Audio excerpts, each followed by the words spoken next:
Kiprah Cahyokumolo sebagai politisi sampai menteri semasa hidup menjadikan almarhum mumpuni dalam tugasnya. Menjajaki karir dari bawah dan dipercaya berturut-turut jadi menteri di kabinet Jokowi membuktikan Cahyokumolo mampu menata birokrasi di tanah air.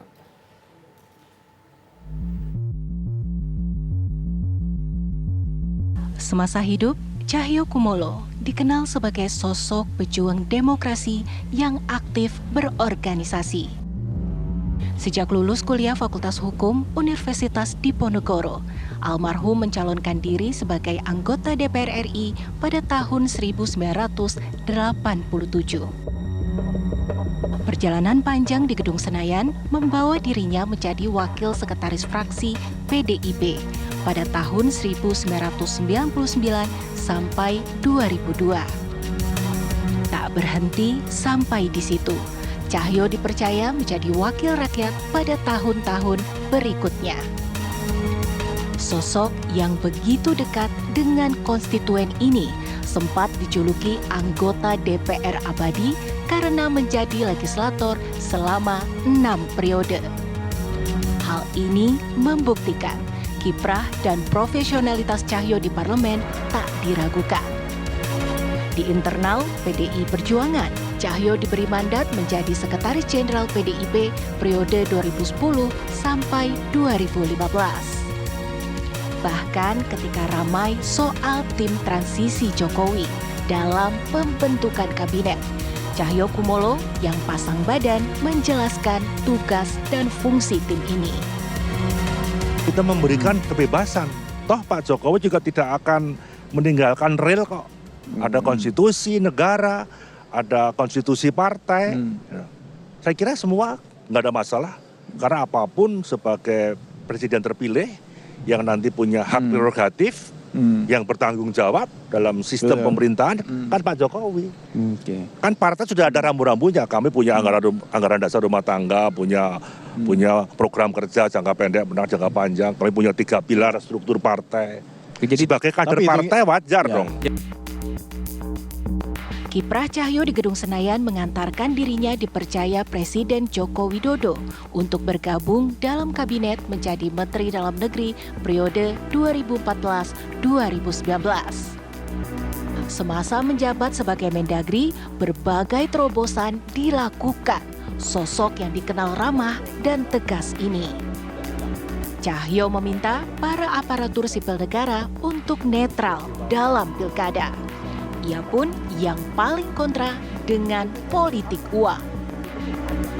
Pemerintah, kunci suksesnya pilkada itu salah satunya adalah partisipasi masyarakat. Jangan sampai ada satupun warga negara Republik Indonesia yang punya hak pilihnya tidak bisa menggunakan hak pilihnya. Itu perintah saya kepada Pak Sumarsono, PLT DKI, ini harus segera diproses. Yang kedua, pilkada itu sukses kalau ada netralitas dari PNS khususnya. Yang ketiga, tidak ada politik uang. Bahkan ketika muncul polemik mengenai elektronik KTP saat pemilu, orang nomor 1 di Kemendagri ini yang berani blak-blakan di hadapan media. Saya bertanggung jawab bahwa ada staf saya yang gegabah lalai membawa barang yang sensitif walaupun itu rusak. Kok tidak menggunakan truk box, malah truk terbuka sehingga tercecer. Padahal selama saya jadi Mendagri, 15 dirjen badan lembaga yang paling saya perhatikan khusus ya Dirjen Dukcapil ini. Bayangkan 4 tahun ini hidupnya hampir 100 orang teman-teman pejabat di Depdagri itu bolak-balik ke KPK. Tapi toh sudah 97% EKTP itu berjalan.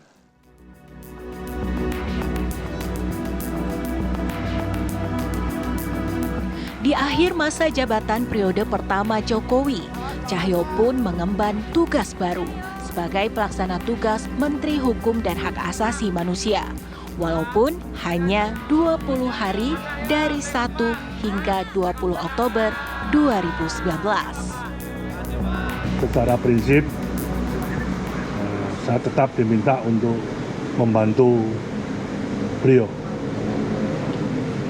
dalam kabinet kerja yang pertama.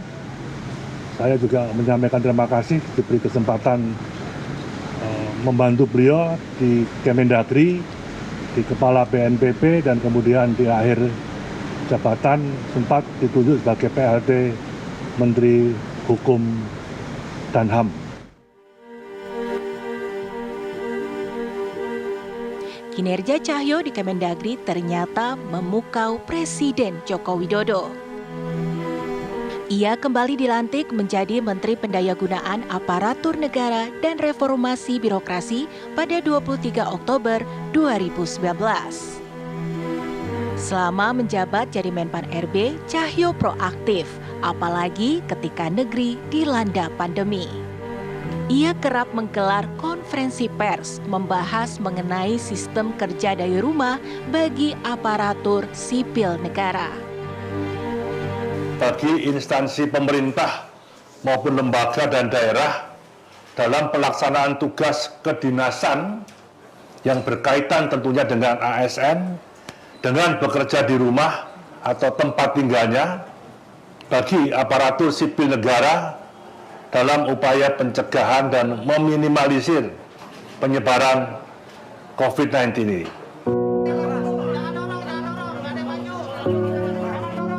Hembusan nafas terakhir Cahyo Kumolo di Rumah Sakit Abdi Waluyo pada Jumat siang meninggalkan duka mendalam bagi semua kalangan.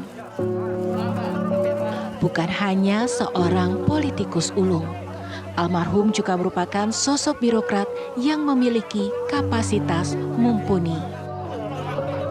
Selamat jalan Bapak Menteri, sang patriot sejati. Tim TV One mengabarkan.